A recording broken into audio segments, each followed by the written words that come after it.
Today, I will prepare one of Anatolia's most special recipes, meat stuffed bulgur balls. I will show you both the boiled and fried versions. Here is the recipe with all its tips.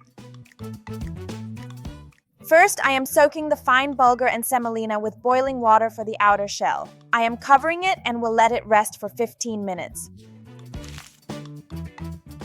The bulgur and semolina have absorbed the water and softened. Now I am moving them to a tray to knead them well. I am letting them cool down a bit because I will add an egg. I am adding the spices: salt, black pepper, ground red pepper, tomato, and pepper paste. I am adding an egg on top. My eggs were small, so I added 2, but you can add 1 large one. And finally, I am adding minced meat. Minced meat is essential for the dough. I will add the flour gradually. Now I am starting to knead. I will knead until all the ingredients are well combined and reach a paste-like consistency. If it gets dry, you can add some water. The dough has come together. I am lightly wetting the outside so it does not dry out.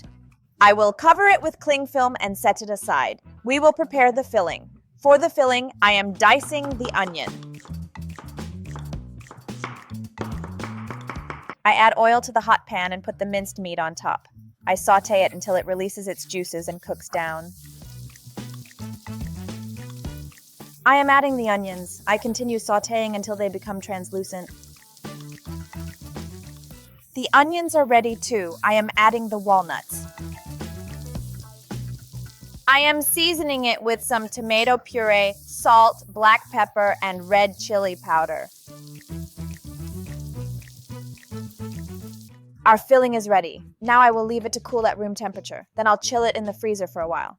Because a frozen filling helps prevent the meat stuffed bulgur balls from cracking. The dough has rested nicely. My filling has also cooled down. Now it is time to open it and fill it. I take a piece a little larger than a walnut. When preparing meat stuffed bulgur balls, definitely keep some water nearby so it does not stick to your hands. I gently press the dough outward with my finger, thinning the shell and shaping it into a cone.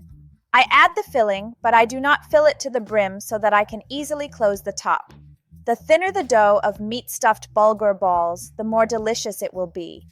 I prepare the filling with onions and walnuts, but if you like, you can also chop some parsley into it after cooking. Now it is time to cook. You can cook them by boiling or frying as you prefer. I will show you both methods. If you want to boil them, you can add plenty of salt and a little lemon juice to the water. Our elders used to add citric acid as well. I squeeze in a little lemon juice. It is important to use a wide and deep pot when boiling and a deep but narrow pot when frying.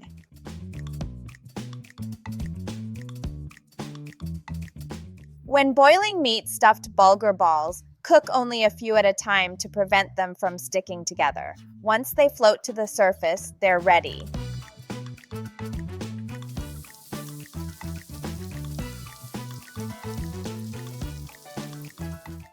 For the boiled version, I'll serve it with yogurt and spicy oil. I place the boiled meat-stuffed bulgur balls on the yogurt, then the spicy oil on top. And sprinkle with parsley to serve. I serve the fried meat-stuffed bulgur balls with parsley and lemon as well.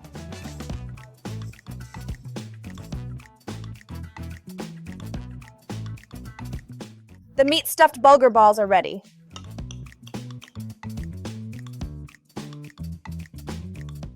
I'm also trying one of the fried ones with plenty of lemon juice.